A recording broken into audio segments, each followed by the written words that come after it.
Je m'interromps. Je viens de voir un homme mourir. J'étais tout près de lui. Son sang a jailli sur moi. Je suis venue dans cette ville pour me rendre invisible, mais je ne suis sûrement pas insensible. J'ai bien essayé pourtant, tâchant de devenir aussi dur que le béton sous mes pieds. Ça n'a pas trop fonctionné.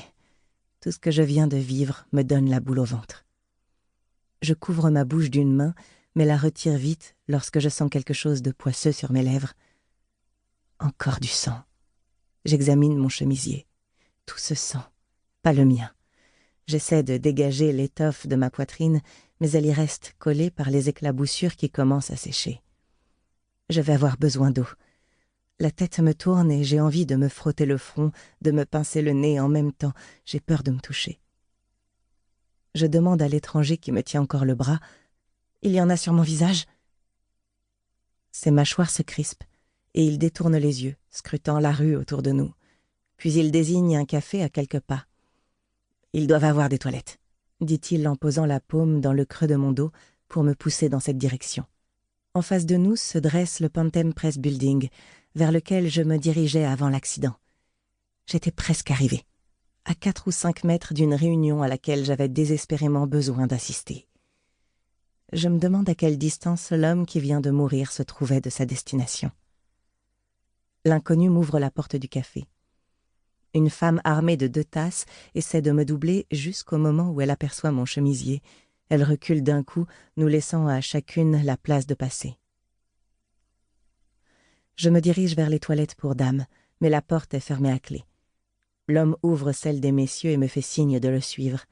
Sans refermer derrière nous, il se dirige vers le lavabo, ouvre le robinet. Je me regarde dans la glace, soulagée de constater que ce n'est pas aussi affreux que je ne le craignais. Quelques gouttes de sang commencent à brunir sur mes joues, ainsi qu'une projection au-dessus de mes sourcils. Pas de chance, c'est le chemisier qui a presque tout pris. L'homme me tend du papier mouillé et je m'essuie le visage tandis qu'il tire d'autres serviettes du distributeur. Je sens l'odeur du sang à présent, cette âcreté qui me renvoie à mes 10 ans, assez puissante pour qu'elle ait accompagné mes souvenirs. Prise d'un début de nausée, j'essaie de retenir ma respiration, luttant contre l'envie de vomir. Il faut que je me débarrasse de ce chemisier, tout de suite. Je le déboutonne de mes doigts tremblants, l'enlève, le place sous le robinet, laisse l'eau faire son œuvre tout en prenant l'autre paquet de serviettes humides que me présente l'inconnu. Et je commence à essuyer le sang de ma poitrine. Il se dirige vers la porte, mais au lieu de me laisser un peu d'intimité alors que je me retrouve là, dans mon plus hideux soutien-gorge, il nous enferme pour empêcher quiconque d'entrer.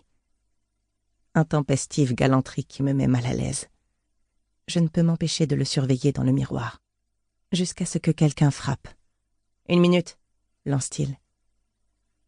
Je me détends un peu, réconfortée à l'idée que quelqu'un, dehors, puisse éventuellement entendre mes cris.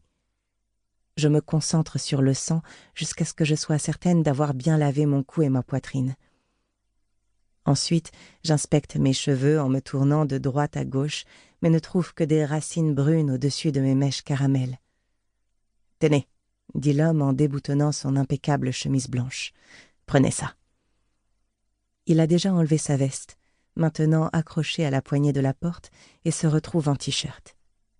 Bien musclé, il est plus grand que moi. Je vais complètement nager dans ce vêtement. Je ne peux pas porter ça pour mon rendez-vous, cependant, je n'ai pas le choix. Alors j'accepte, achève de me sécher, puis l'enfile et commence à fermer les boutons. Ça fait un peu ridicule, mais au moins, ce n'est pas mon crâne qui a explosé sur quelqu'un d'autre. Le bon côté des choses. Je récupère mon chemisier humide, me rends compte qu'il est irrécupérable et le jette dans la poubelle. Puis je m'accroche au lavabo pour contempler encore mon reflet. 2 yeux fatigués me regardent. L'horreur du spectacle qu'ils viennent de voir assombrit leur teinte noisette en un brun obscur. Je me frotte les joues pour leur redonner de la couleur, sans résultat. J'ai une tête de mort.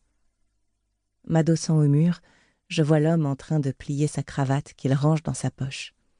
« Je ne saurais dire si vous êtes calme ou en état de choc », déclare-t-il alors. Je ne suis pas en état de choc. Pour continuer à écouter ce livre audio gratuitement, cliquez sur le lien dans la description et vous pourrez l'écouter en entier sans frais grâce à l'essai de 30 jours d'Audible.